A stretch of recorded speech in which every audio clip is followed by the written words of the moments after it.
There we go. I think we're finally broadcasting. We will be shortly. One or the other. Let's go.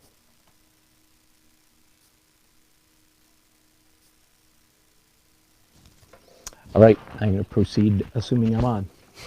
Hello, my name's Dan. This is Daily Art Adventure number, can you see that? 833, mixed media illustration. And yeah, pencil time.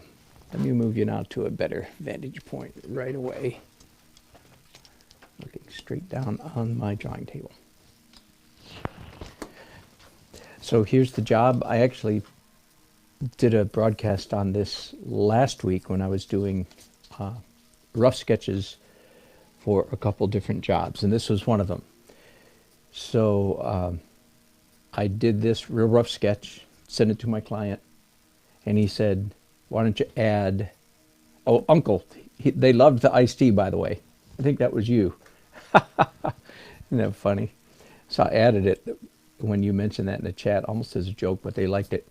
And he said, well, let's add the sun. So I did that, and then I sent this to them, and he said, just make make sure the old man is a little bit skinnier. So then a little while ago, I did my old trick. You know, it's a very rough sketch, right?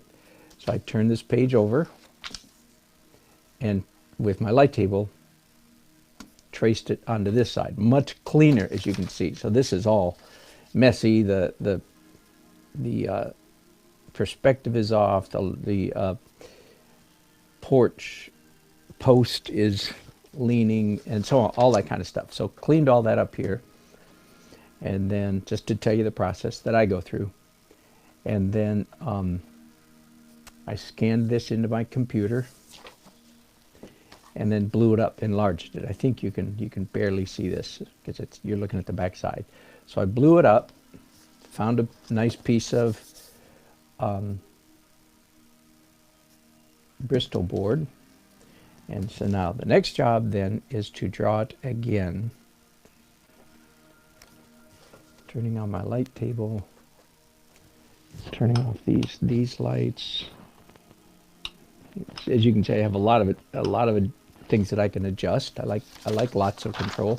And I believe I'm done with this, and I don't think, sometimes I keep my rough sketches if they're particularly attractive. That one does not make the grade, so that one goes in the trash. And now, let's start drawing.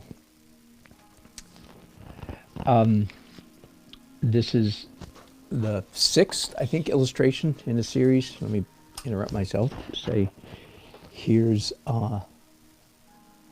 one of the early finished illustrations. So that's the look that I'm aiming for, and I have this illustration sitting right up on a little tabletop easel right in front of me there, so that I can hopefully keep an accurate bead, as they say, on what it is I'm aiming for.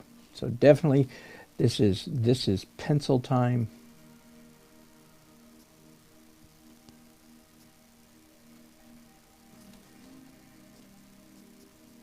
I'm just making up the whatever you call it, the turned posts here. I'll do the same thing with the gingerbread. I think it'd be the main name for this stuff. This is definitely going to be a no rulers illustration. In other words,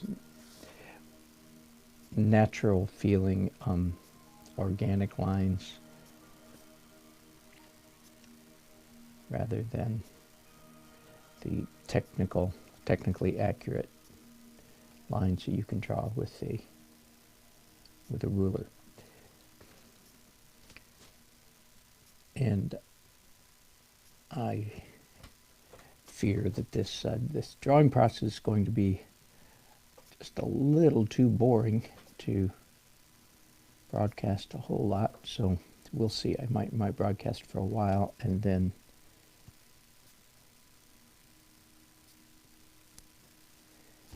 then take a break and do some work without you guys watching.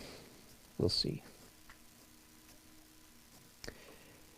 And you old-timers, you regulars know that the technique that I'm using here, I've just called it, for want of a better term, called it mixed media technique. It is just a second. It's a knockoff of, or a variation of, the technique of C.F. Payne. C.F. as in Frank, or Chris Payne, P-A-Y-N-E. You can Google him and see his work. Part of my story is that I met Chris Payne at the Dallas Society of Illustrators way back in the mid to late 80s. And he was only slightly famous at the time. He went on to become uber famous. And his technique, likewise, is crazy. I have several videos on my channel. You can just go to my channel, type in C.F. Payne if you want to watch my explanation of his technique.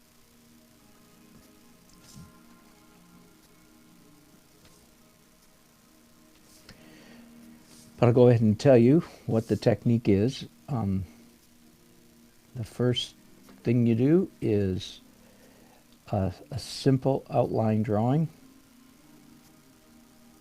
That is the first thing you do on the final artwork. After all the sketches and approvals and modifications, of course, and enlargements, all that kind of stuff. Once you've arrived at the finished image, I'm talking about the first step in producing the final artwork is outline, and I'm using Barrel Prismacolor.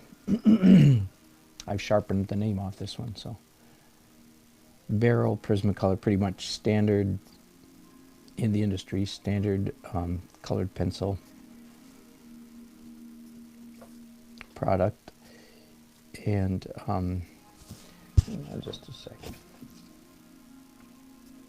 I'm making up, as you can imagine, I'm also making up the construction of these rocking chairs. I could have Googled rocking chairs, and perhaps I should have, but nah. I feel like I've got a pretty good rocking chair in my filing cabinet. Although the question could be asked, well, if is it a filing cabinet or a reference file? Do you understand the difference? The filing cabinet usually is what makes you a bad drawer, because it's uncritical, unstudied images that are in your head that keep you from seeing what you're looking at, whereas a reference file implies that you've actually studied the object you're talking about. So in this case, the object would be a rocking chair. And I would say, obviously to myself, I must have looked at a rocking chair pretty carefully at some point in my journey, because I'm not having much trouble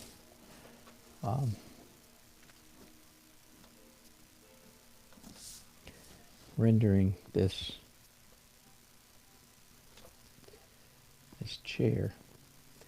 It reminds me, I saw I can't remember why it came up, maybe my grandson, there's a game on TV, a TV, yeah, the Brain Game or something like that it's called, but I watched it on YouTube, and in one episode they challenged people in their studio audience to draw a bicycle from memory, and then they had some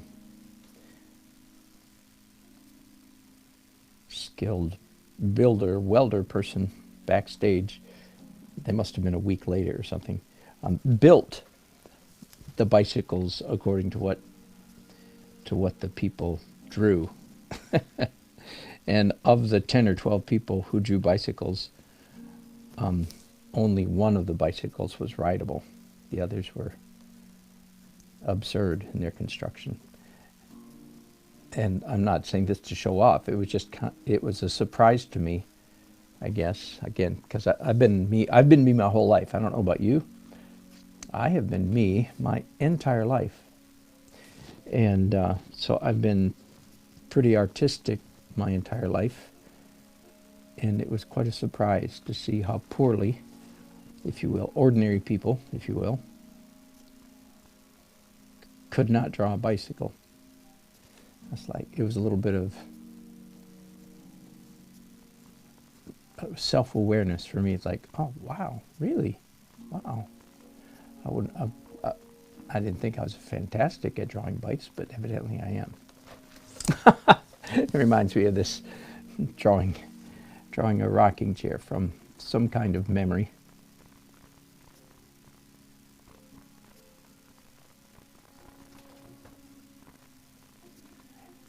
And frankly, I think that's I am not setting myself up as anything amazing at all. I think that is sort of one of the differences between someone who is generally artistically gifted and someone who isn't. I've been looking at stuff my whole life, evidently much differently than a lot of other people look at stuff. Are we getting static? Let me turn this up here, turn up my monitor and see if I hear. No, not too bad. I think we're okay.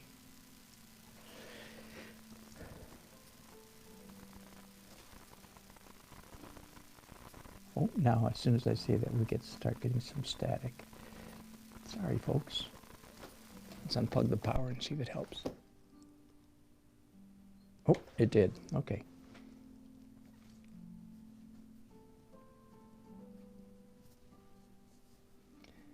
So I told the story a week or two ago when I was doing the rough sketches.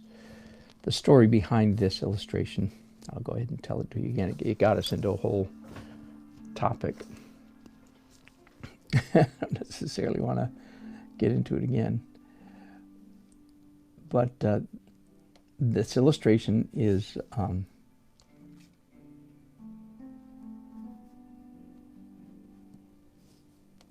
for a book, a biography of this man,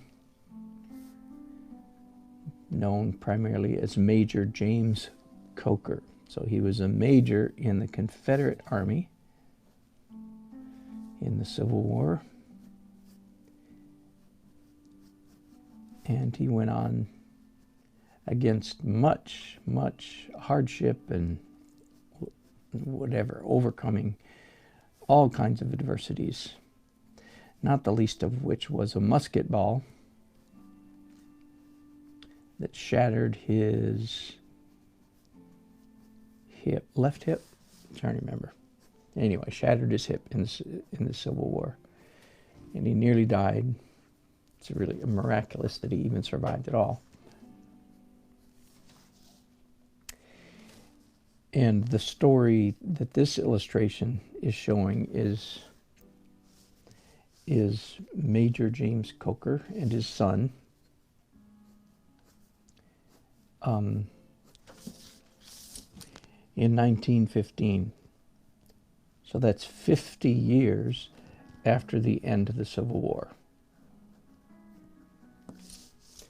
There's the iced tea or the mint julep, whichever you prefer.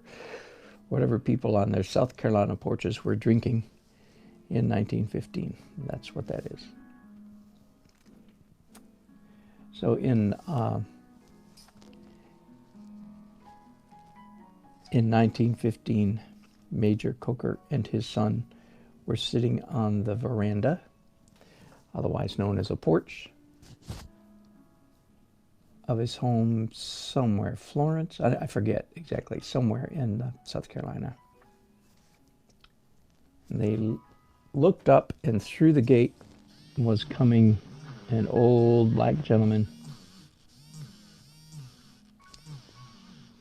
And Major Coker rose from his rocking chair, reportedly, and said to his son, and whose son's name I forget at the moment, "Son, I do believe that is York coming through yonder gate." I added the yonder part. And sure enough, coming through the gate at that moment was an old black man who was Major Coker's childhood friend, confidant, the now freed slave, York. So last time I told this story, we got into all kinds of trouble about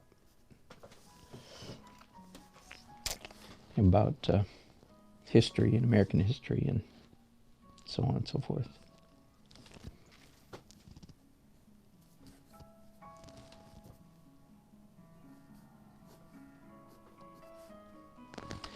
But good story. And so James Coker supported York for the rest of his life.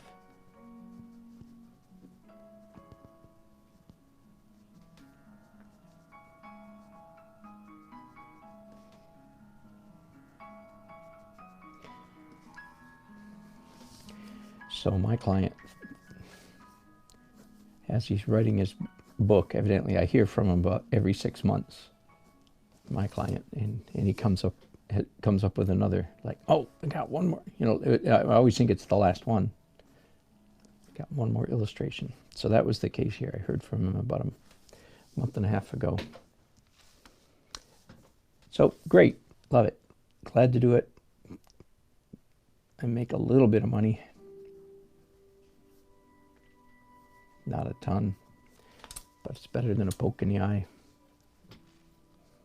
And I get the fun of doing an illustration, which is way better than a poke in the eye, and get to talk to you folks as I walk through the process of doing another illustration. I think many of you know I was a full-time illustrator for many years.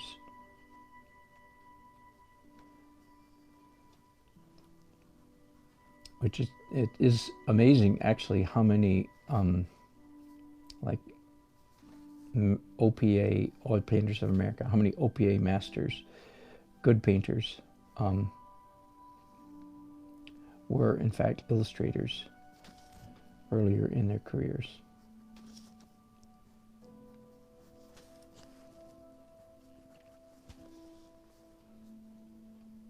So I'm just again, I could perhaps have looked up Victorian gingerbread, would have been a good word, perhaps, but I didn't. I'm just drawing all this gingerbread out of my head. Gingerbread out of my head, there you go.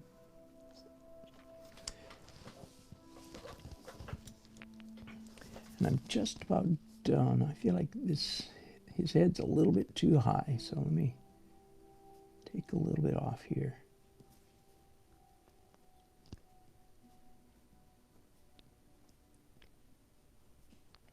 I have York also walking with a cane. I mean, they must be 75 years old, which I have a number of 75-year-old friends now. They're not old friends, they're just friends, if you catch my drift. And but I have a hunch that a 75-year-old ex-slave is probably not the most vertical, if you will, of human beings. Old age, we are so blessed, aren't we? Anytime you start reading history and biographies, you go, wow, all these people that died in their 50s and early 60s, and most throughout history. Well, without even going back, ridiculously far. Just going back 100 years.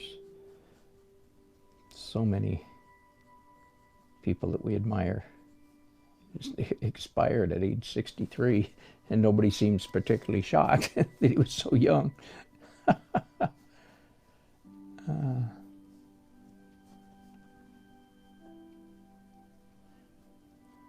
I don't know about you, but we tend to take the longevity that we enjoy at this season, in our part of the world anyway, in the Western world and in this era.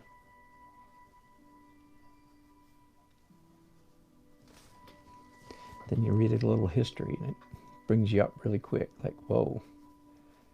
Anyway, so now he's standing too straight. Darn. I'll try to fix that in the later details and this is Sergeant York's son, who sports only a mustache. Did I say Sergeant York? This is York. This is Sergeant York. That's funny. Major James Coker. I don't think I did say Sergeant York. It just came to my mind all of a sudden. Anyway, his son sports a mustache. He looks very 1915-ish, in my opinion.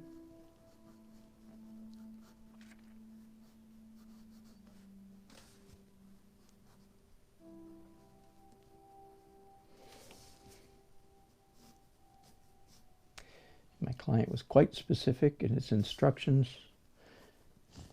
good instructions, generally, that the old man is rising out of his chair as he sees York coming through the gate. The son is not quite as quick on the draw and is still seated as he watches the man approach.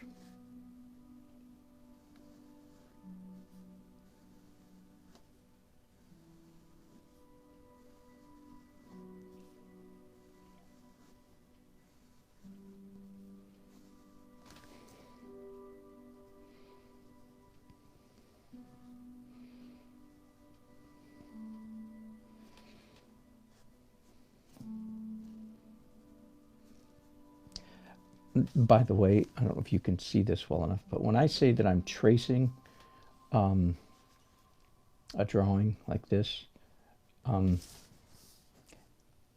probably should mention that for some of you, tracing should be put in quotation marks. I'm tracing, so to speak. I'm always making adjustments, corrections, improvements, and so forth.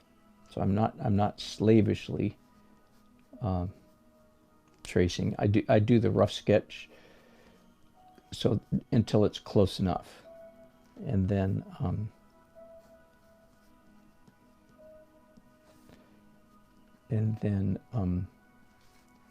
proceed to make improvements at every step of the process.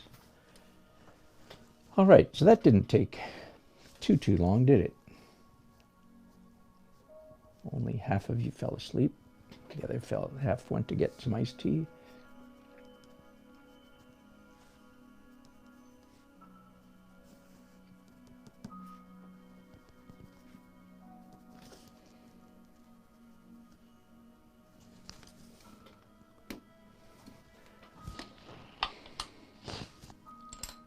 All right, next step. By the way, the glove is not to is not to protect my hand from the dangers of paper. It's to protect the paper from the dangers of my hand. Okay. To keep, anytime I draw anything, and my hand is going to be resting for a long time. If my hand's going to be resting a long time on the drawing surface, then I wear gloves so that the oils from my hand don't contaminate the paper.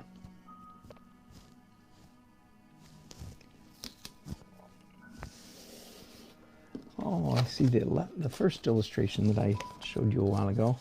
Let me show you This is what the finished illustration, the technique is. This is an earlier, in fact, there's York, right? There's James and York as boys. And here they are, 60 years later. And I just realized I did not mask off the edges of that one. Surprised, because I normally do. Normally when I'm doing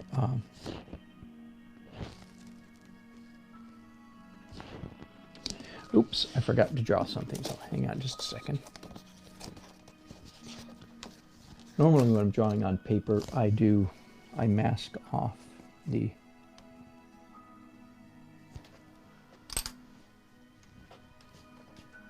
edges, and I'm going to do that today, but evidently I didn't do that.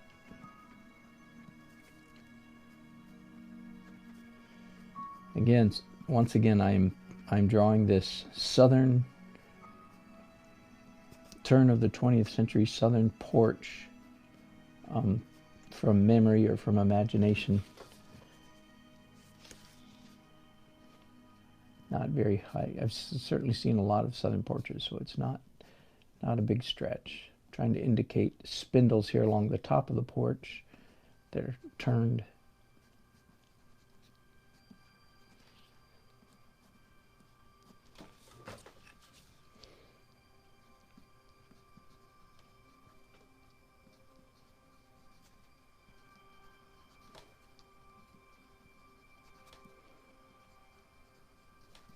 And it's obvious, I'm sure, that I'm allowing a certain degree of abstraction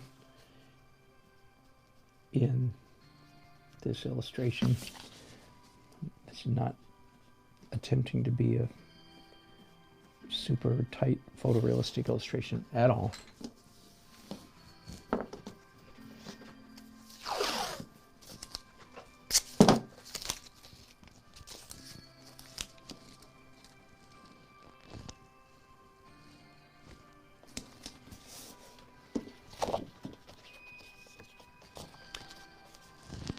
Oh, so I haven't, you newcomers, let me take this, the back. I should have done that before I started taping. So here's this is what I printed out on my printer, right? Once again, you can't be an artist without Photoshop, without a printer, a computer, a printer, and Photoshop. There's the first rough sketch. Then I cleaned it up by turning it over on my light table. Then I just took this and blew it up and printed it out on my printer, and that's what I just finished tracing. Again, tracing in quotation marks, tracing loosely, not tracing slavishly, making adjustments and improvements all the way along. Which is real easy. You don't turn off your brain, that's all. You just keep thinking. Now let me show you a trick, because the next thing I'm going to do to this illustration is wet media, water. And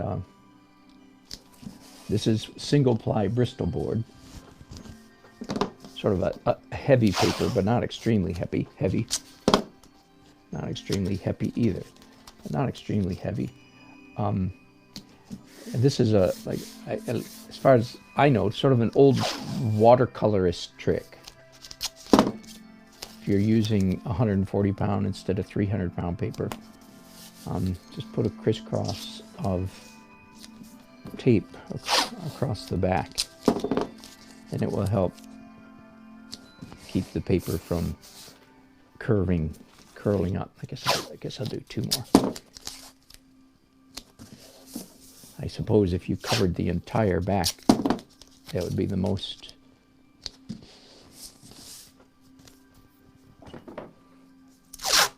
you'd get the most benefit, but that seems a little extreme to me. So, all right. Whew. So next step in this crazy. So far, I'm copying CF Payne, Chris Payne. That I'll take a departure from him in a while, but at the moment I'm obeying his instructions. So I'm just using a happy birthday paper plate. I ran down to the kitchen. I have a small Stay Wet palette somewhere, but I couldn't find it, so I think it might be out in my car. Speaking of out, we are expecting snow today in central North Carolina. So some of us are all excited about the prospect of getting snow. That'll be fun. All right, and I did go around and tried to find primary colors. There's cyan and a permanent rose and a yellow, kind of a warm yellow. It'd be better if this was a cooler yellow, but it'll do.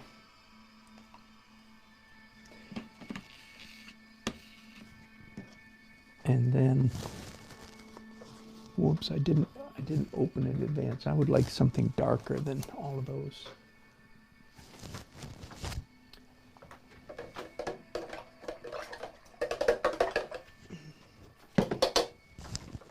Bear with me just a minute here.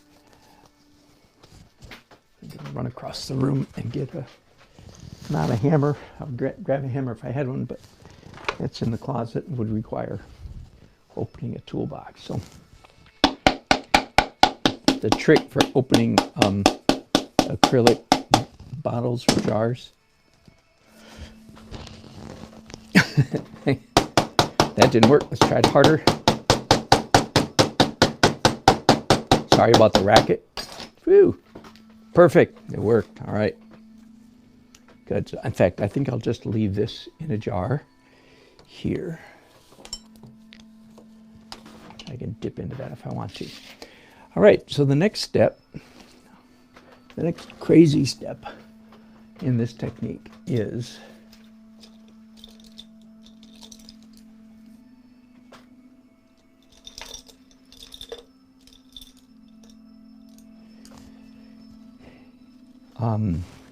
painting in very flat, broad colors, not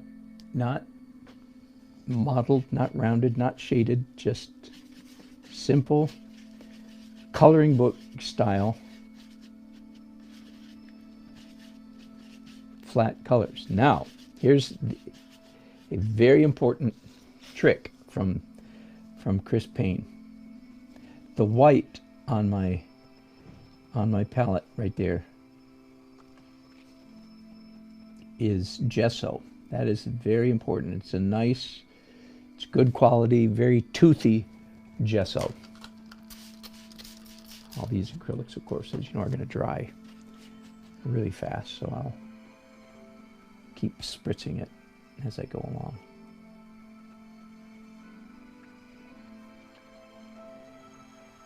And this flat painting that I'm doing right now, as you can see, I'm going to be doing it a little bit loosely. It doesn't, in my opinion, doesn't need to be perfectly rendered. Just close is good enough.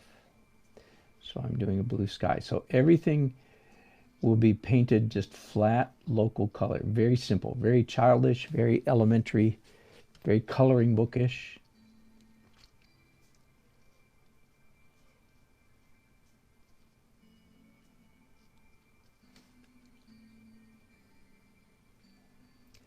Not trying to capture all the details.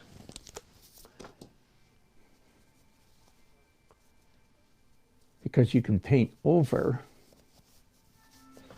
This is part of one of the magic of acrylics. Most people are not, especially if you're only an acrylics painter, you don't realize that acrylics are, generally speaking, quite transparent.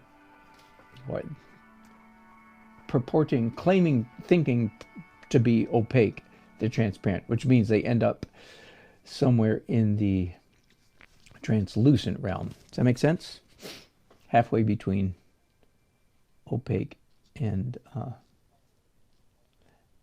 transparent is translucent. So you, part of the trick that Chris has capitalized on with this technique is the relative transparency of acrylics.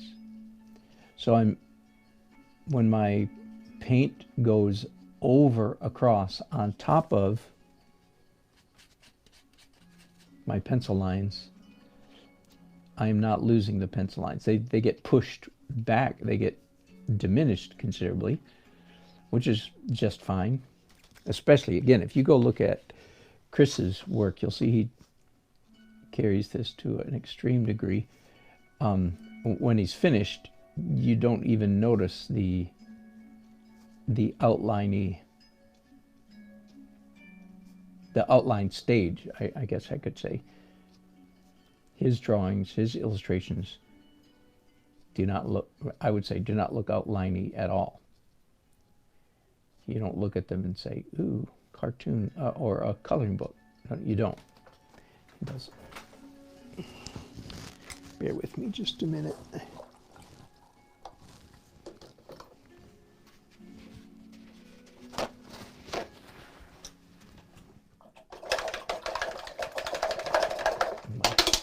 My swishing water is a little bit far away. I should, in a minute here, I might get that. I might fix that. All right, now let's mix up the color of the far trees. I guess I can expand. You're not looking at anything right now, are you? Again, using gesso. So I haven't said much about that. I stressed that it was important, but I didn't stress why. So in other words, this is not white acrylic paint, and that is quite important. It's extremely important in Chris's technique, because gesso traditionally has marble powder in it. Gesso is gritty, and that is the characteristic. I'm trying to get just the right color. Maybe that'll work. Let's see how that looks over here. A little bit too dark. So the grit is going to become a key element in this technique in just a little while. And for those of you who can't stay with me, I'll go ahead and tell you where we go from here. Well, let me try to decide. Do I tell you Chris's technique first? No, I'll tell you my technique first. All right, so here it is. After painting the whole thing in flat, local color acrylics, I mix up brown, and it's dry. I mix up brown watercolor. Didn't see that coming, did you? Unless you've seen me do this before. Sorry about that, I had you slightly off camera. So I mix up brown, fairly intense, medium brown, warm brown watercolor, and put a wash over the entire painting, over the entire illustration, the whole thing. Great big 3-inch brush, just brush, brush, brush, till it's fairly smooth. Wait just a few minutes for that to dry. And then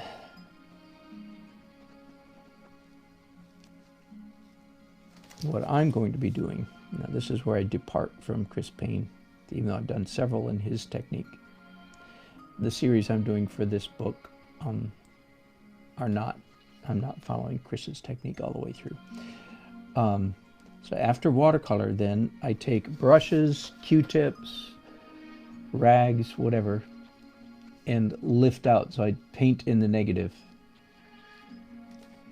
so I start creating a modeled or rounded, shaded image used by lifting out the watercolor.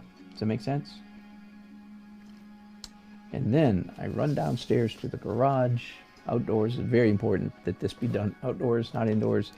I'm using an old-fashioned product that they don't make anymore, and when I run out of it, I don't know what I'm going to do. I'm going to have to do some research. But I have 2 cans left of this product called Lacquer Matte. Drew Blair, airbrush master, turned me on to Lacquer Matte about 25 or 30 years ago. And it's easy to describe. It's like a workable fixative on steroids. It's like a super gritty, super toothy workable fixative. So you know how workable fixative reintroduces a grit, a tooth to your working surface, right? Lacquer Matte, again, does that on steroids. It's very, very gritty. Now, it also, at the same time, as you can imagine, if you're familiar, if you have intuition about stuff, then you understand that it also creates a foggy gray white mist on top of your artwork, right? Because if it's extremely gritty, that means it's going to be extremely matte finish, which again, by definition, visually means that it's going to be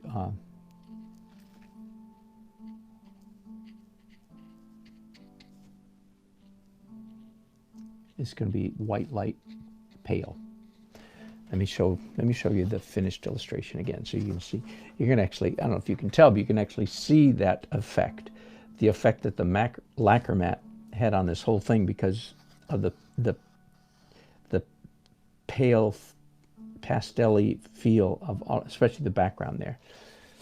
And so if you don't want that feel, then you can't use lacquer matte. That's all. So you have to work with, with the products that do what you want. And I know that Drew, many years ago, moved away from lacquer matte for that, I think for that very reason, if I remember what he told me. So he used it for many years in his airbrushing, and then eventually moved to something else. Perhaps I should send him an email and ask him what he moved on to. But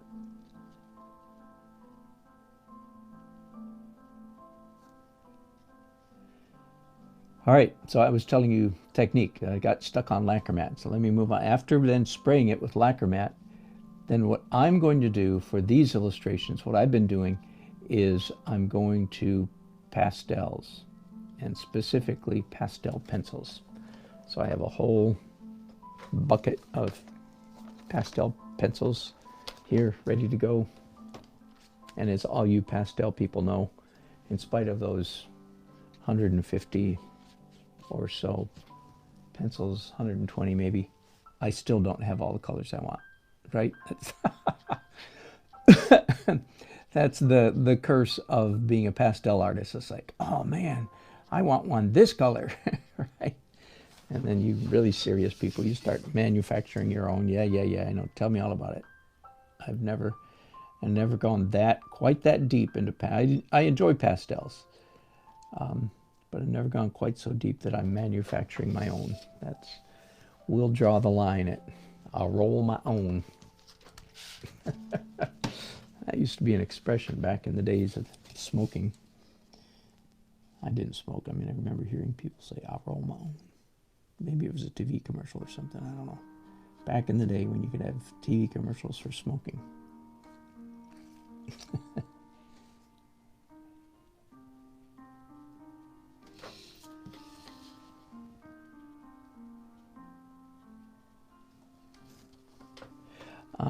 I just decided I'm going to paint right over this fence.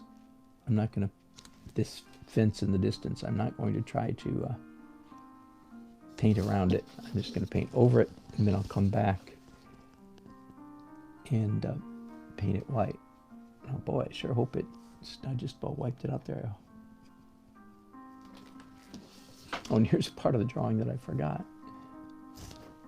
Let me add a little bit of water to this just to make sure I'm not losing. Don't want to redraw that fence, I really don't. There we go, that's better.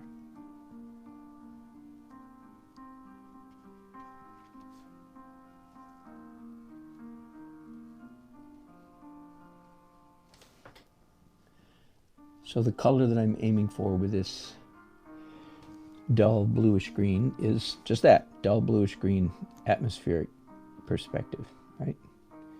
Which will be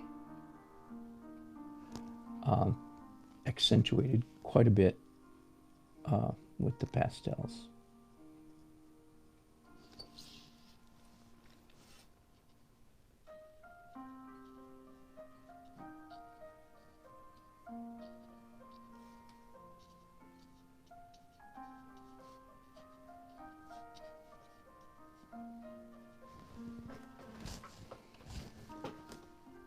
Bye, Uncle. I don't know if you're still here.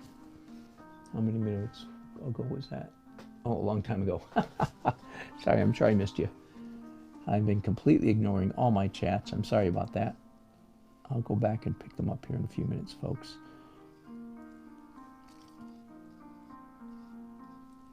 And one of the differences, maybe, perhaps, between my live broadcasts and many YouTube broadcasters is my eyes are completely consumed by doing artwork, so I don't have a lot of leftover visual energy to look at my chat screen, which is too bad. Uncle and TRC 450.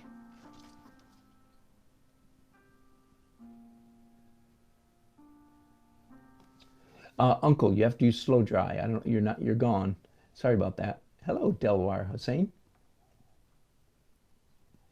As is Ansaralogo Design.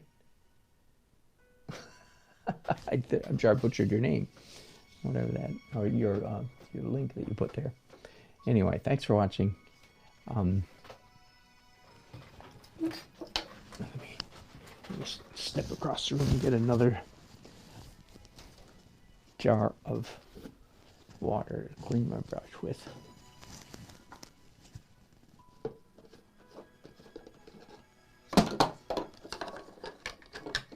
Pardon me. There we go.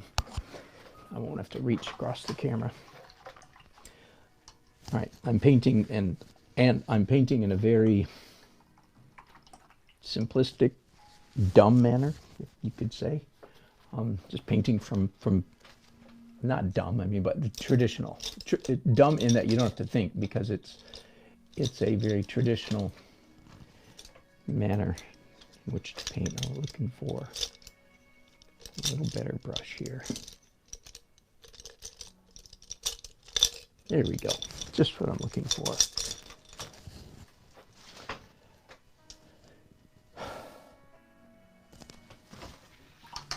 Yeah.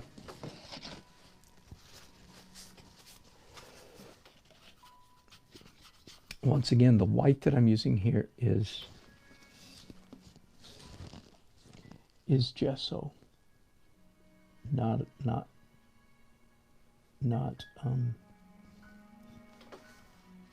white acrylic, and that is quite important in this technique, because now I already told you that I'm here in just a little while. I'll be using pastel pencils in this case, and if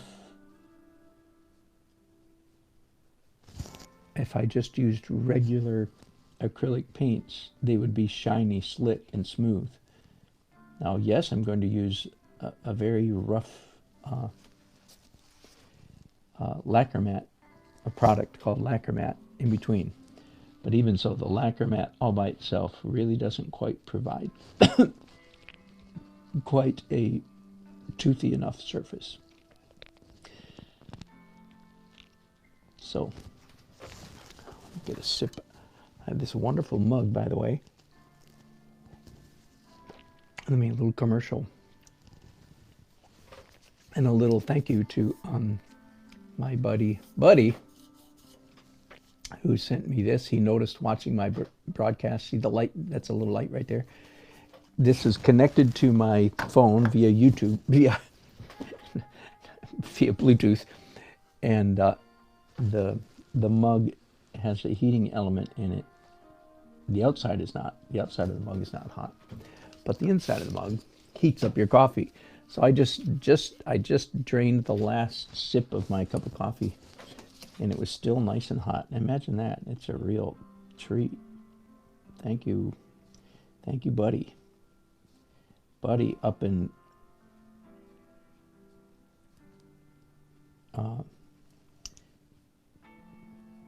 Gretna, Virginia, small town. Really, they live on Leesville Lake. And I'll be going back to Buddy's house in a couple months to do a live painting for a birthday party. I'm excited about that. Beautiful part of the state.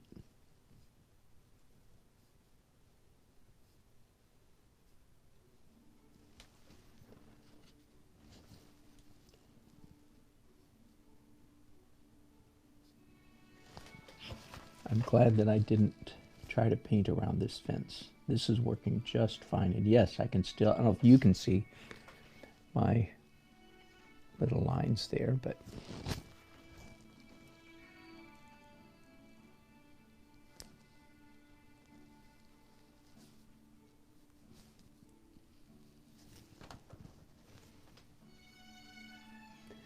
I'm sorry, for a while there I had the camera pointed in the wrong direction. My favorite trick.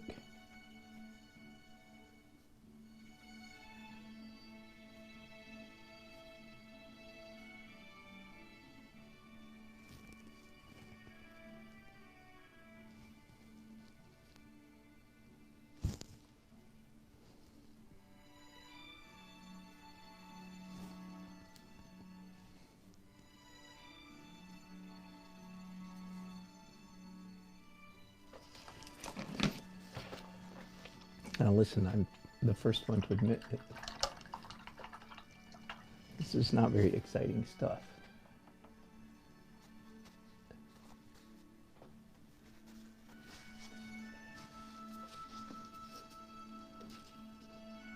Yeah, I'll do let's do the grass now. Again, just basically painting. Real simple. It's like a very traditional way to paint. Paint from back to front. It works especially if you're doing. I'm not finding the brush that I used just a little while ago. That's crazy. It's around here somewhere, but I'm not going to waste your time looking for it. All right, now green grass.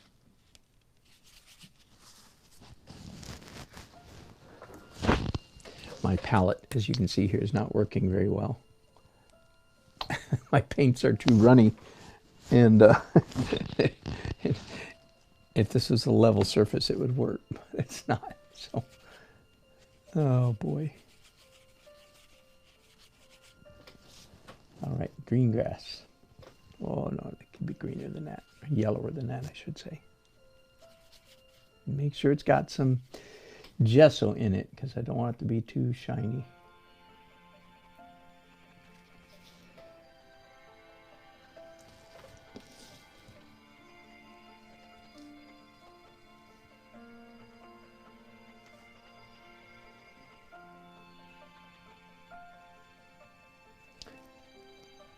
There are a number of not very subtle tricks that I have played here to direct the viewer's eye toward York, the old man coming through the gate.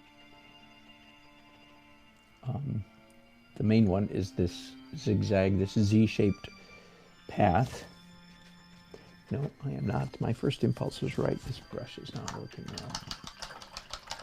now. The Z-shaped path leads there. Of course, the break in the gate accentuates his person. And the dip in the trees in the background, see points, the lowest point right over his head. I don't need to tell you guys, just I know this is pretty elementary stuff, but just in case somebody's watching who's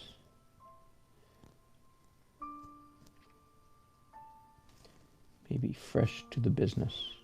I think little things like that are not accidental.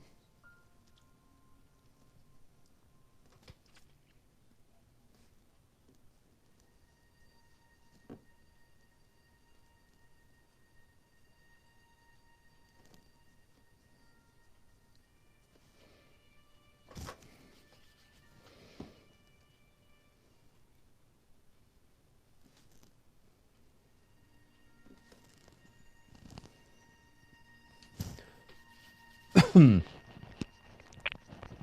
imagine that in real life there would actually be, back in these 100 years ago, there would be bushes, big bush, in fact, big bushes along the edge of this porch. But I'm feeling like that would just make it too busy, just too messy busy. So I didn't bother trying to put big bushes in. We'll see, maybe in the, let me pause here because there's a part of this drawing I completely forgot to finish when I was tracing, and that's the porch railing right here. There, good enough. All right, and finally, the dirt path. So I'm using primary colors here. I'm mixing just red, yellow, blue, and white.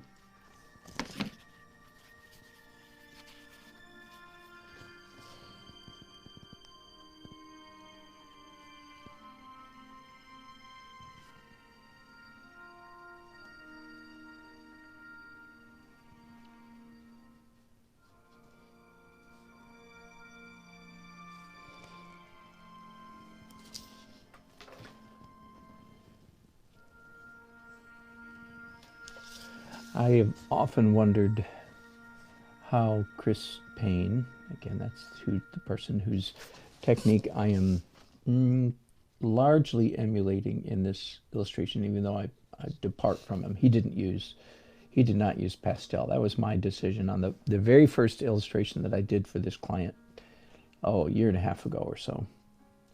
I was just feeling creative.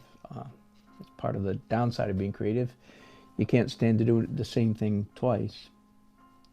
That's a very true statement. So that's why I departed from Chris Payne's technique. It's like, let's try something different. That's all it was. Sheer belligerence, you could say.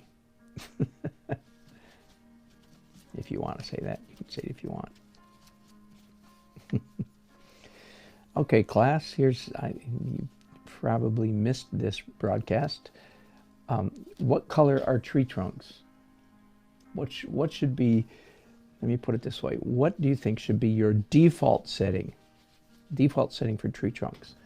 Most children, all children would say brown, and most adults, of course, most adults who abandon their art career at roughly age 8 would also say brown. And I did a video, a series of videos, which I look forward to getting back to, by the way, about painting trees. And in it, I asserted that your default setting for tree trunks should be gray. Start with gray and then veer off from there, and you'll be much closer to reality than if you do the typical elementary school tree trunks are brown. Start with gray and then go in a brownish direction from there, rather than start with brown and try to get back to gray. You'll be closer to the truth if you start with a more correct color from the get-go, as they say. There's two expressions in American English anyway. One is from the word go, like he was on the right track from the word go, or he was on the wrong track from the word go. That means, early in this person, whoever's being discussed. And then there's another expression. He was on the right track from the get-go, or he was on the wrong track. I'm just using that as an example, of course. Nancy and I, this just always tickled me. We had a dear friend years ago, who combined the two. So he'd always say, from the word get-go. I never corrected him. Why would I? It was just cute. Instead of from the word go or from the get-go, it was from the word get-go. I love it. That's the way the human mind, truly the way the human mind works. Okay, I'm not sure this is the right color either, but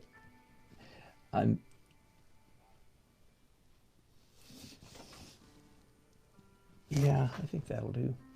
So what I'm aiming for here is even though this porch might be painted white, we're seeing it from the back. And so it's all in shade and silhouetted against the sky and distant trees and lawn.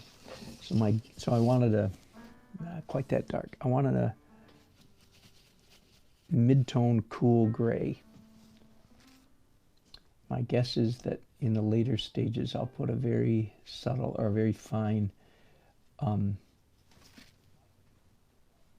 white edge on it. Just somewhere on the edges to convey that it's a white porch and we're just seeing it in the shade. The porch, of course, in this whole scene is just literally the setting, the backdrop to the action. I don't want people focusing on the porch. I want the viewers looking through the porch, past the porch, to the actions taking place outside.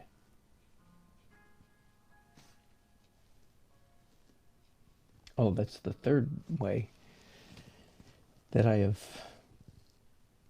tried to put the viewer's focus on York, the old man coming through the gate. One is the zigzag path that leads up to his feet. The other is the skyline of the trees reaches its lowest point just above his head. And the third is values, light, color, that everything here under the porch, of course, is in the shade. So everything under the porch, the backs of the two men, and so on, the rocking chairs, everything here, the iced tea, of course, is all in shade. And York coming through the gate is, of course, in bright sunshine. So the viewer's eye will be drawn to the center of the activity.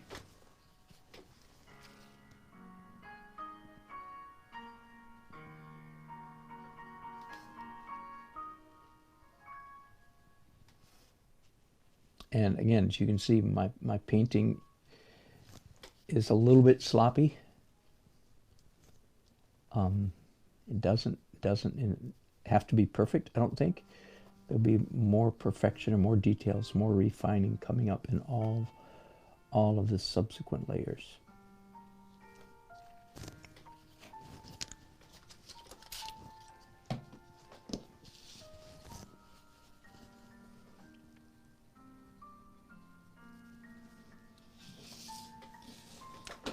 I guess I'll finish this. I'll finish the railing anyway, in this particular shade of gray. Then basically everything on the porch that is in the shade will just be varying shades of gray. And I hope it works.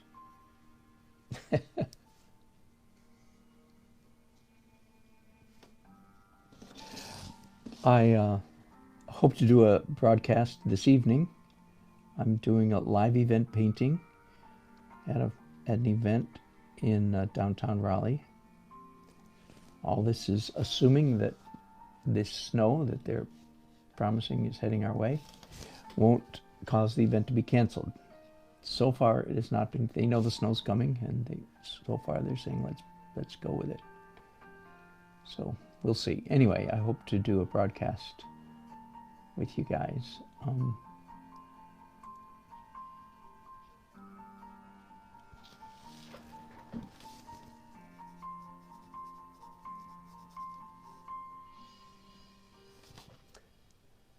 All right, let's do the floor. So the floor can be considerably lighter. Hang on just a second. Let me go and change my in-ear monitor.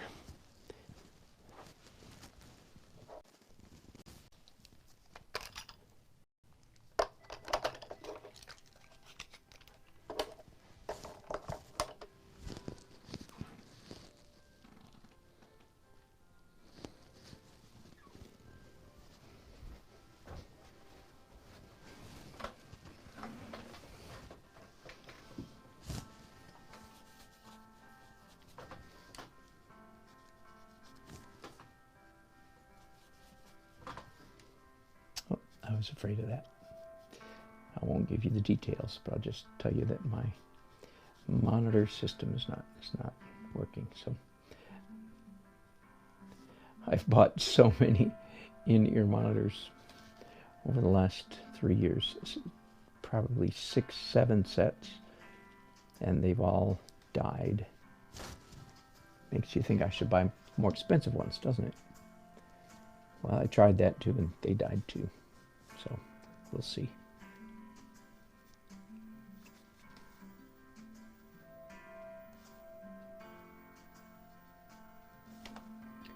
So this scene, as you can see, is very flat. I mean, cartoonishly flat right now, right? And just to remind you, the first step that's going to begin giving it roundness and dimension is the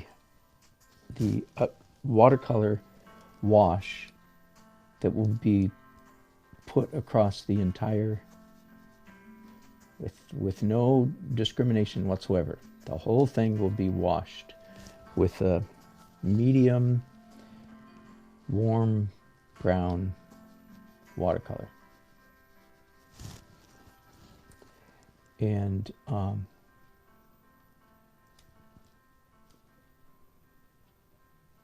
then there will be more dimension applied with the pastels. And then finally, after the pastels, I do final touch-up with more colored pencil and whiteout, any kind of whiteout that I choose, which is usually in this case, usually a gouache.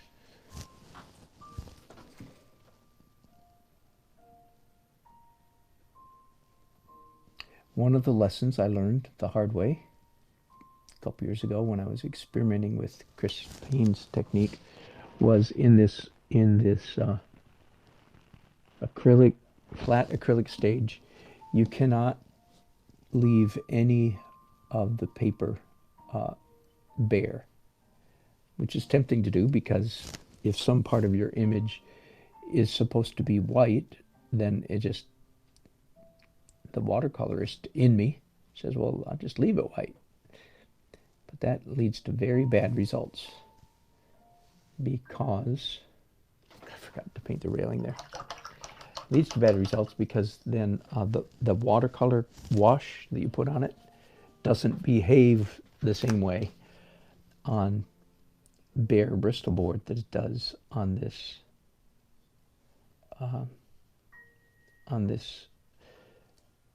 acrylic with gesso in it, this toothy acrylic.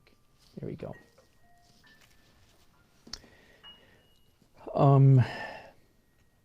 What next? I guess the men in their suits. So this, it seems to me,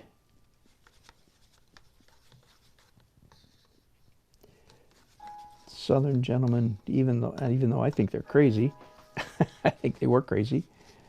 The impression is I have Southern gentlemen 100 years ago sitting on their porch wore their gray suits. They hadn't gotten the memo yet. Hey, psst, psst, it's hot out here. You can wear cutoffs. And of course, we've all been in the throes of ugly dressing ever since.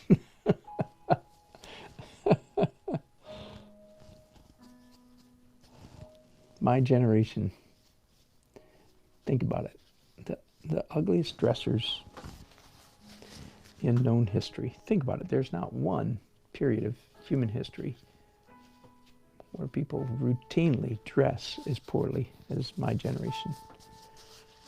I'm not sure that the next generation is doing much better. All right, gray. Finally got a cool dark gray.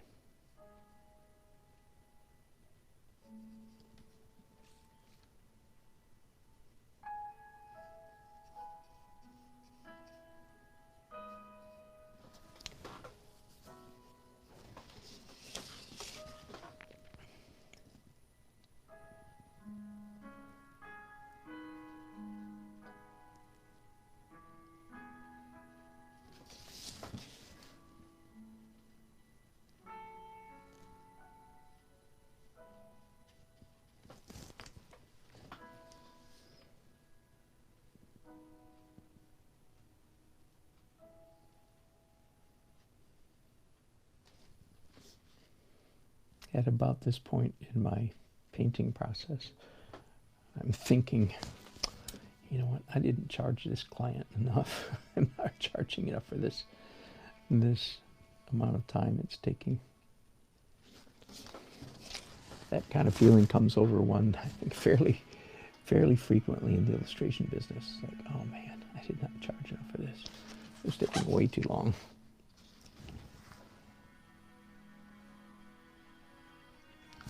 Oh, Uncle's back. I don't know if you left us. I'm assuming you did. Welcome back. Yes, I'm glad. Thank you for that reminder, Uncle, that the new Mevo is doing you a job. Thank you again so much for your intervention in that regard. I'm not sure that's what did the trick, but it couldn't have hurt, and it might have been the thing that put me over the top with the Mevo company. Thank you very much.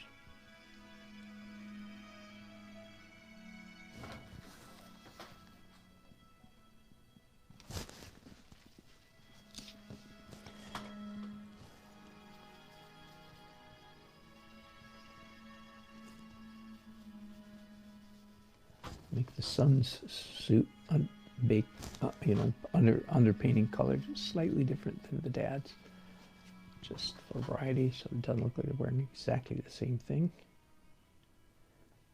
Although, no, having said that, I can't tell any difference. Oh well.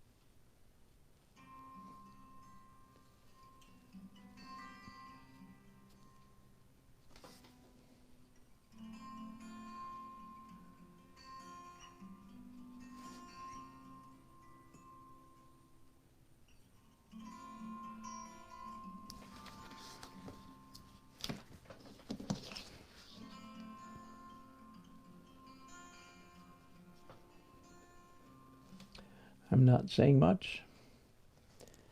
Enjoy it.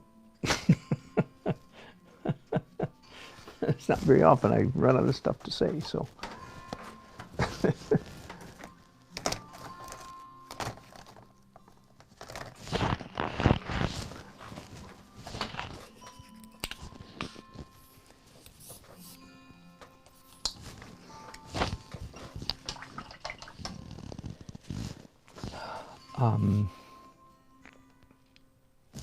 Okay, the table. Just brown, I guess. Just brown.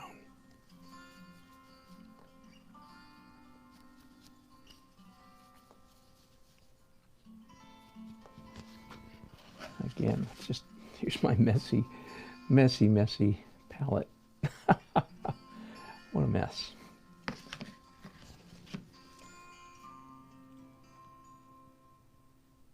The rocking chairs, by the way, are going to be white, so I'm going to paint them probably last with a very light gray, bluish gray, I would think.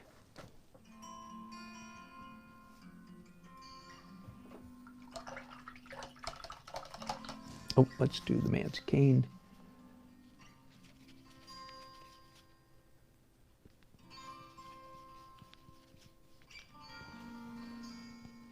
I haven't painted York back there in the background at all, coming through the gate. That's an omission that certainly needs to be corrected.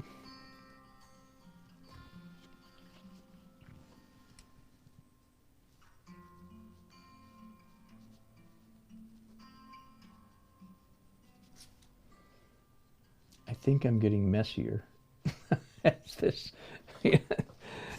That's a tendency as well, isn't it? As the painting proceeds, you get more impatient. You think, I'm not being paid enough for this. So you paint faster and you paint messier. I'm not recommending any of this stuff, you understand? I'm just reporting the human nature. Guilty as charged. Oh, let's pick up a really small brush. One of these nice brushes that Uncle sent me for Christmas. At least that's what I'm calling it, Uncle. Might have been end of year. Thank you very much.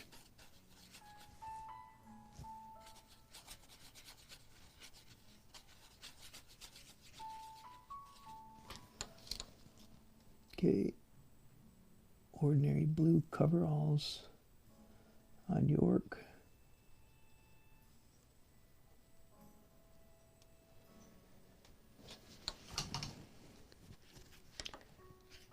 And dark brown skin, hands. I'm wondering about giving him bare feet. I'm inclined to think, what did a poor black man wear in 2015? I wouldn't be surprised, in the South in particular. Wouldn't be surprised if it was bare feet, so I'm going to start that way anyway.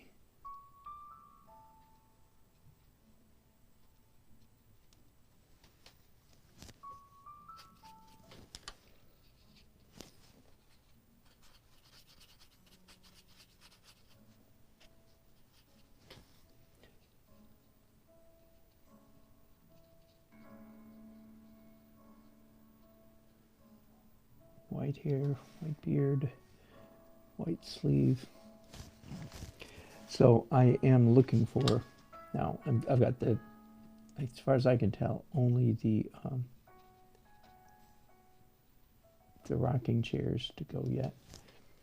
It looks to me like they've both drunk their iced tea. Whatever, whatever was in these cups is gone. We'll see if that stays the case. But I didn't do any reddish stuff. Maybe I should have, but I didn't, at least so far.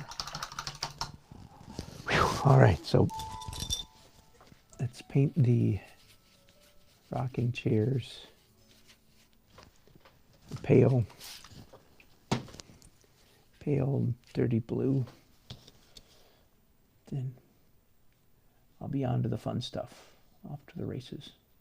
At least when you're doing artwork in many stages, and each stage takes a while. You get tired of each one, right? And you can't wait to get to the next one, the next stage, the next phase.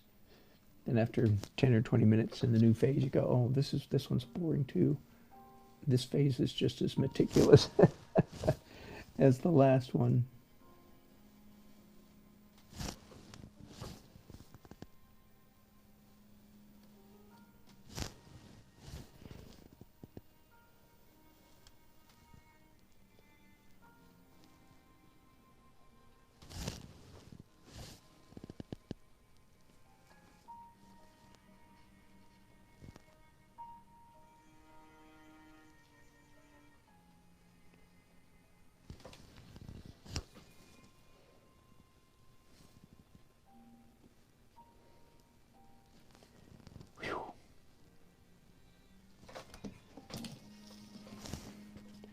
in the home stretch, finally.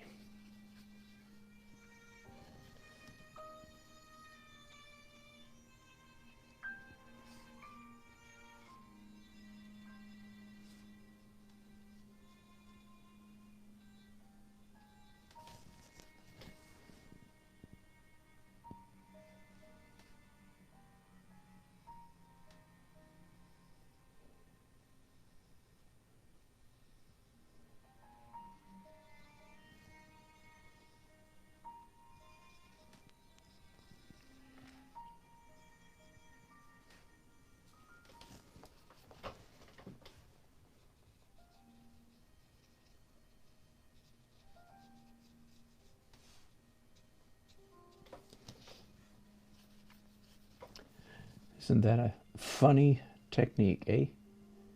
Talk about a uninspiring illustration at the moment. It looks a little bit like paint by number, doesn't it? All these flat colors lying right up against each other. There's a little bit of white here. I do not want that showing because it'll pick up watercolor and turn really dark. Just a little bit there.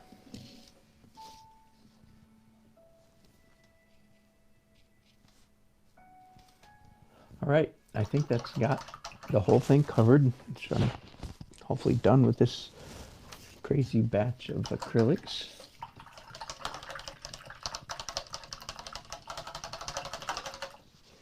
And my brush is thoroughly swished.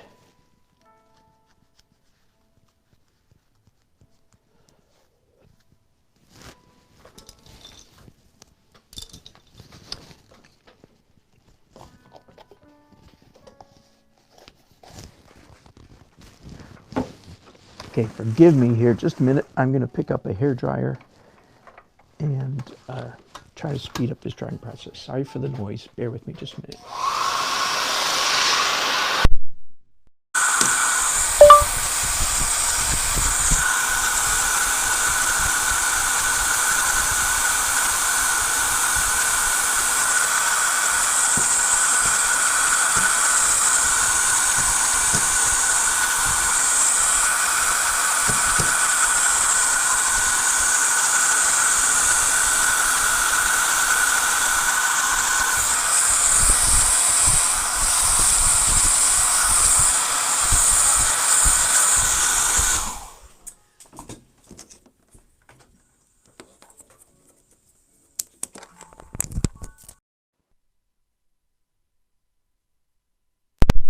All right, that didn't take too long.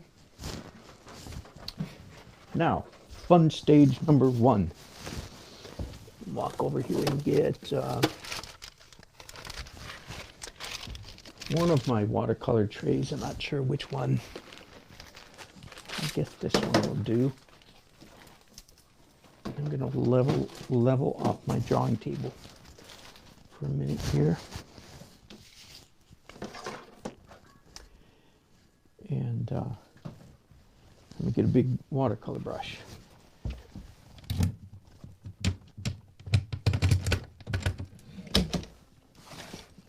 There we go.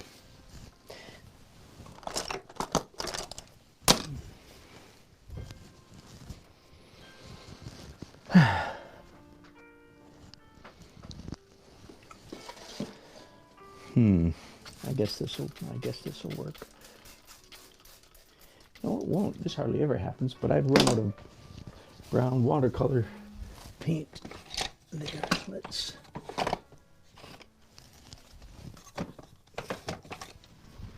let me grab some.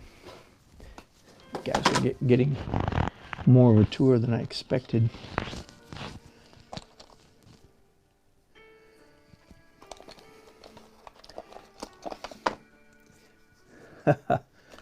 You know what watercolor paints do, don't you? Yeah. They completely dry out. That is a well-used palette. You got that right.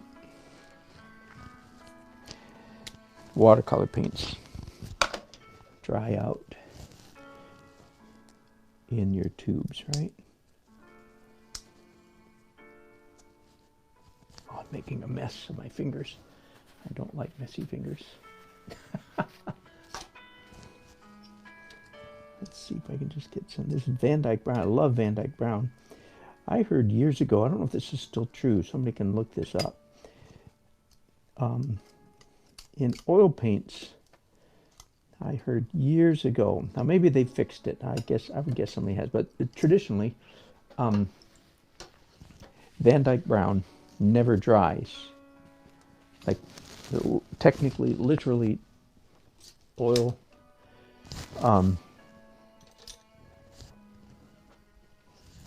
Van Dyke Brown in oils never completely dries. That, of course, they don't mean it's sticky. They mean that in sort of like the scientific sense of the word, I'm sure. Interesting. But because I heard that, true or false, I've shied away from buying Van Dyke Brown for many decades, or several decades, because of that report. But we're in watercolor, so it doesn't matter at all here. I'm sure it dries. And I really do love the color. I should look that up and find out if that's still the case. Does Van Dyke Brown never dry? Let's see if I've got enough.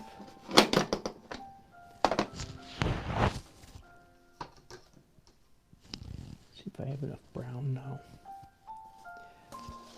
That'd be a lovely. That's a lovely brown. I just said I like Van Dyke Brown, and then I'm going to make it a little bit cooler, though. There's something in me that just can't imagine painting with a pure color. It's like, no, that ain't right. Something in the cosmos surely will go tilt if I apply a pure color to a painting. I'm being facetious. I'm quite sure nothing will go tilt, but Little Payne's Gray. Payne's Gray and Van Dyke Brown. That sounds like a nice combination.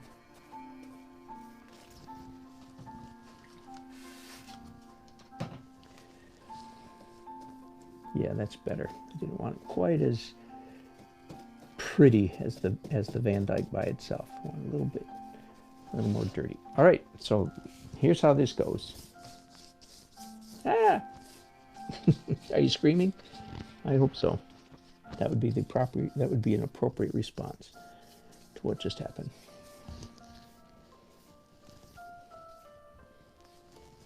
There, done.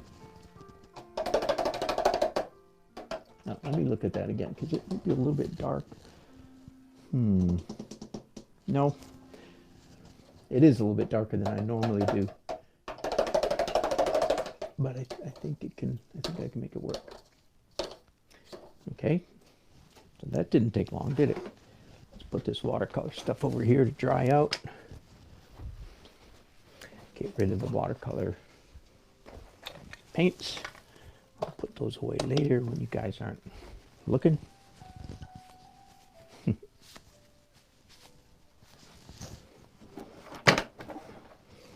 Oh my goodness. Right when I did that, a drop of water fell.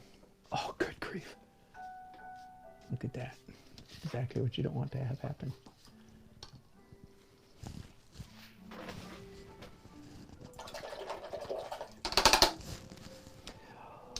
All right, now the fun begins, truly. Now, do we have sound going on? Yeah, we do. Okay.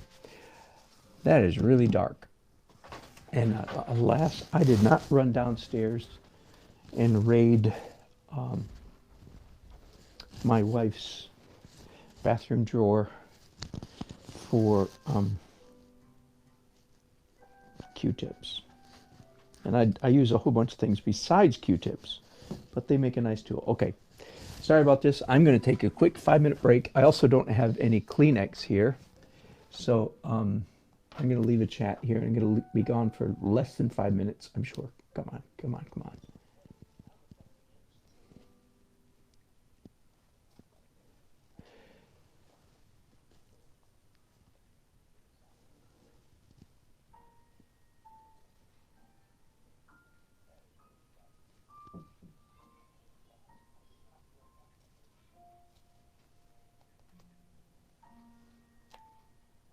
Okay, 5-minute break here to go gather tools. Be back in just a minute. Thanks, gang. Just a minute.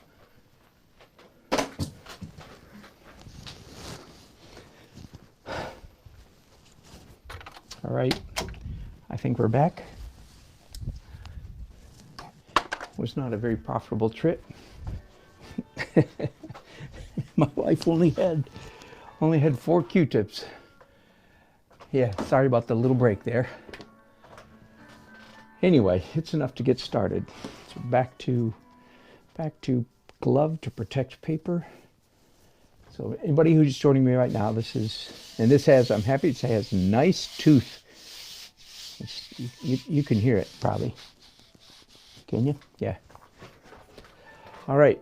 So now the fun is lifting out watercolor. Oh, sorry. I'm holding a Q-tip in my lips while I'm trying to talk. All right. Whew. No animals were harmed.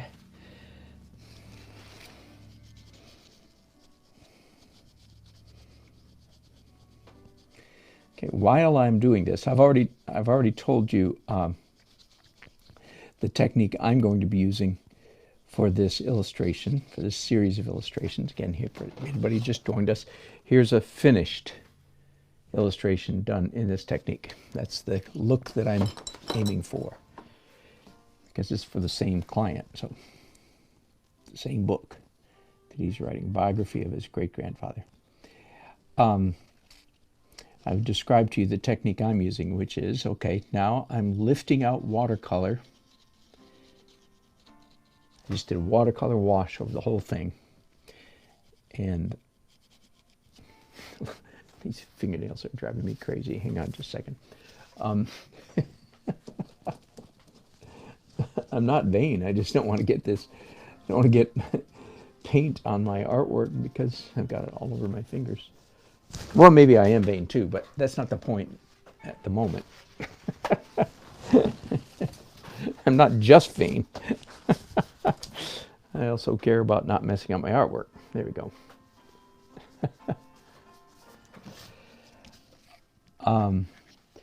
So as soon as I finish lifting out as much as I want, and I'm using Q-tips, I'm just using any tools I want. One of my favorite tools in this regard, at this stage, is a bristle brush, because it's kind of stiff and it rubs. Can you hear this?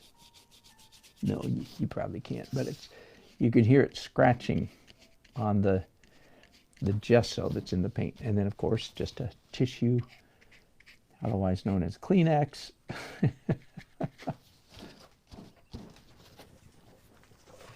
After this, I spray the whole thing with lacquer matte, which I've already described as industrial strength workable fixative.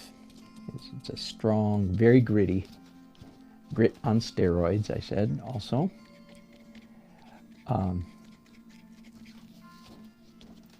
And then I'm going to finish, well, almost finish, with pastels.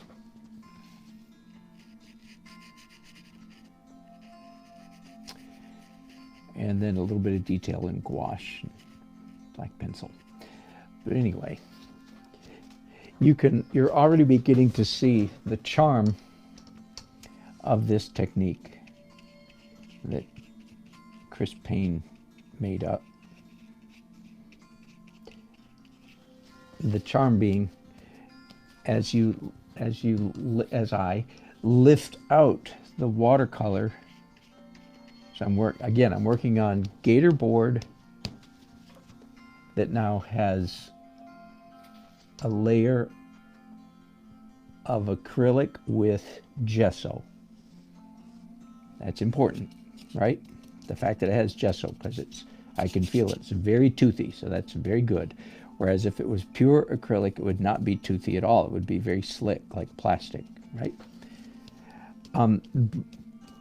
But the effect is, let me see if I can zoom in all as close as I can. This texture, this delightful, would be very hard to, no. If you did not know how this texture was created, there's no way you could discern. So it's a very fascinating texture, and the texture is a major element in this technique. And again, I would encourage you to glance at C.F. F is in Frank, C.F. Payne, P-A-Y-N-E. Very, very, very famous illustrator here in America in the last 25 or 30 years. And I'm departing from his technique shortly, but I haven't, so far, everything I'm doing is same as him. So I'm going to depart from him because after spraying with lacquer mat, I'm going to use pastel pencils. He, on the other hand, after lifting out the watercolor, he does another, and you can watch me, I do a whole bunch of videos on C.F. Payne's technique. And he does a layer of oil paint, believe it or not. Dioxazine violet and permanent green light mixed together to get a delightful, cool, and that's very important, a cool gray. Well, I seem to be having more fun just using this bristle brush than the Q-tips that I went and got a while ago. So we'll see. I just might keep on using this.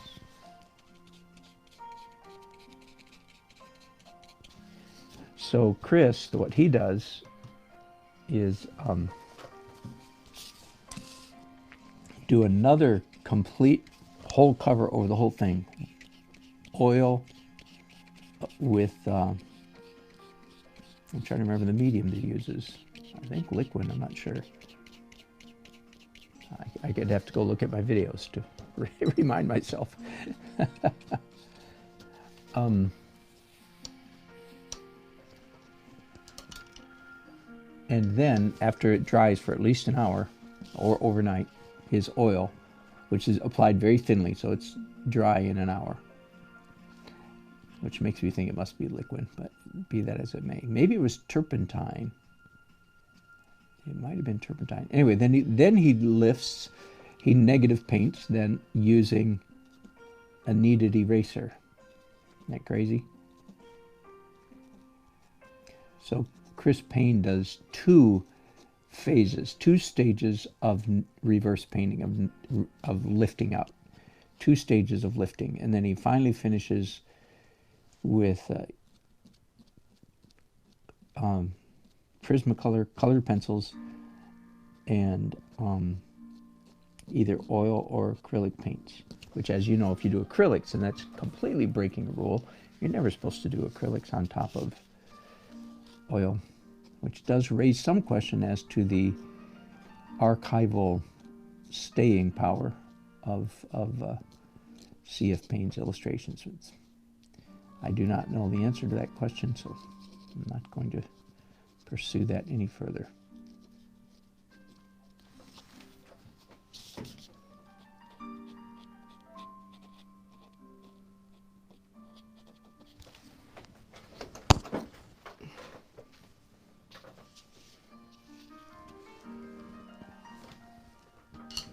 I don't think I want the back of this railing. Boy, you guys, some people are now chatting. Oh, oh, Uncle, yeah, yeah. I would come up on your search because they know you watch me. Some of the rest of that story, even though, as you can tell, I'm an adoring fan of Chris Payne. Either he's not a terribly good teacher, or he's just not a very forthcoming teacher. One or the other. But he has been slightly stingy in disseminating the fine points of his technique. So that's part of the reason why I did those broadcasts I did, because I felt like the world needed to know, in my opinion, how Chris Payne did those illustrations. And since he was not doing a good job of teaching it, I took it on myself to say, okay, well, then I'll tell people how it's done. There are a number of other people on the internet who have also tried to emulate his technique.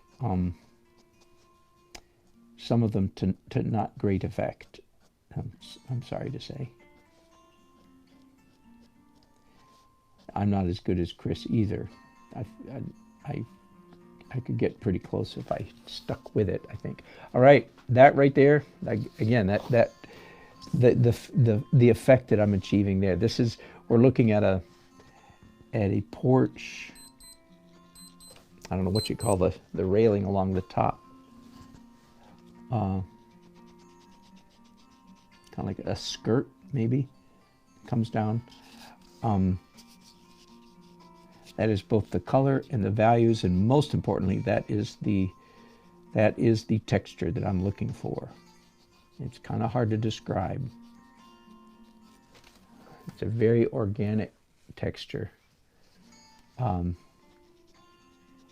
Most of Chris Payne's work, if you look him up, is caricature. He's a brilliant caricaturist, and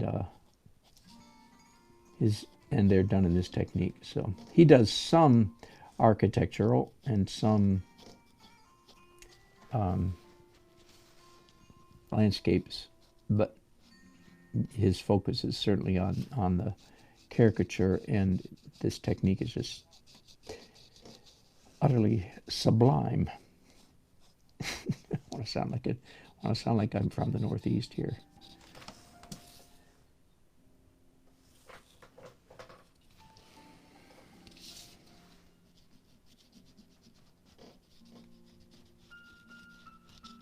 Do you know how in my oil painting lately I've been talking quite a bit about one's marks? What is it that people really want to see in an oil painting besides accurate rendering? The answer is they want to see the artist's fingerprints, the artist's marks. And this is a good example of that. Chris Payne's technique capitalizes on that. It's certainly realistic. Certainly, you know, I'm going to try to make it quite clear that this is an illustration of an old black man coming through a gate, and two other men standing, you know, on the whole scene. But that's not what gives me, quote unquote, points with the viewers, so to speak. What wins points is all the abstract stuff that's happening here. And texture would be a huge descriptor for what is being, for what we're seeing here. Yes, and somebody asked,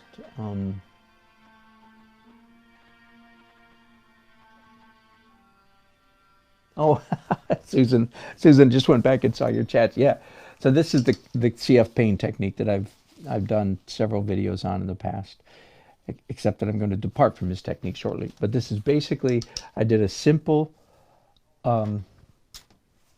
very simple drawing with Prismacolor outline, and then did a simple flat color acrylic painting on top of the outline.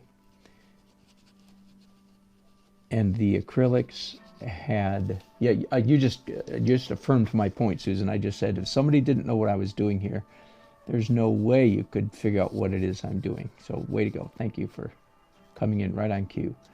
The acrylics, this is really important, the acrylics had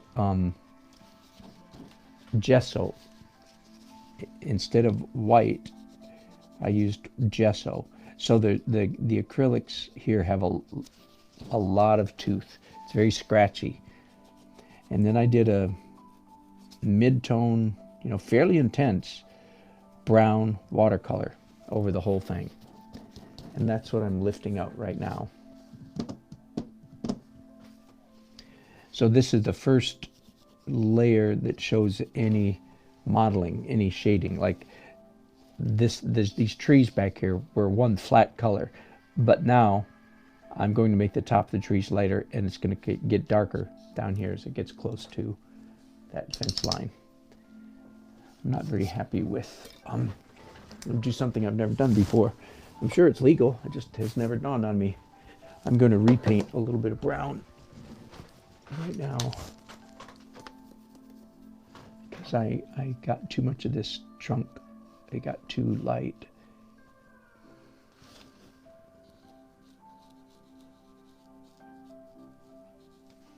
I like it darker. There we go.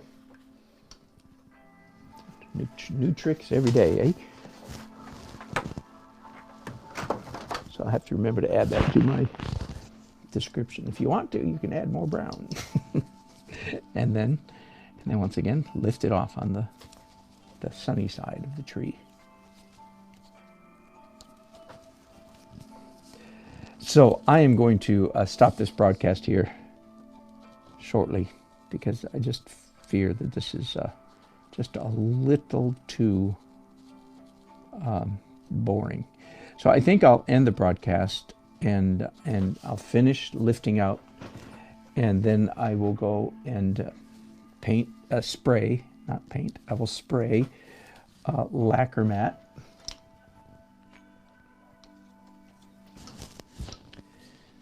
on the whole thing, and that has to dry for a little while because it's one of the most smelly art products on the planet, lacquer mat. It smells really bad, so you never spray it indoors. Never spray it indoors. And then let it dry. Anyway, so I'll probably be back, and I'll start another broadcast so that any of you that want to get the notification if you've rung my bell, then I'll ring then I'll ring yours when I start broadcasting. And I would think probably in an hour or something like that. Let me look at the time. Whoa, I'm running out of time. I'm heading downtown, and I'll take you guys with me. Heading downtown this afternoon and evening to paint, live painting at a function. The Addy Awards, as a matter of fact. Some of you might know about the Addies. I'm painting at the Addies tonight, so, and I do want to bring you, but so time's getting away, but I'll certainly expect to be back on for a little while at least on this project before I head downtown. All right. Thanks for watching. Let me see if there's any chats. I absolutely. Oh, Anthony Francis, good. Then, no, because the Illyria, to answer your question, lifted acrylics. No, the acrylics dry too quickly, so they you couldn't lift them up. But a big part of the magic of this technique is the serendipitous texture that is being left, which at the moment you might think, well, it just looks dirty. Bingo, yes, it does. It looks dirty, exactly. Again, let me show you the finished illustration. This is also dirty, but it's been finished. But I think the beauty in this technique is the dirty stuff, is the texture and the quote-unquote uncontrolled dirt that's there. That's what we're leaving here. So I'm sure you could do something with acrylics, but I'm not sure that it would achieve the same thing. And the thing being this wonderful dirty texture that you're seeing throughout the whole illustration at the moment. So this will become the underpainting for the subsequent work that I do. I started doing this fence. I just want to let you know I just quit. I'm not planning to leave that white fence like that. Let's see what can happen if I just do that. Yeah, it's not bad. So as you know, with this watercolor, the more water, or the more layers of water that I apply, and the more that I rub, the more the lighter it gets, right? So that's the control here. I'm able to be a control freak without looking like a control freak.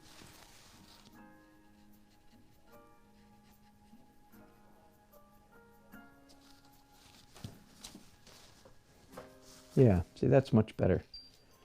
A little while ago, that fence was just horribly flat. Now it has some dimension to it, some variety, and it looks quite nice. I have two or three more layers to go on top of it, of course, too. So I don't have to stop at this point.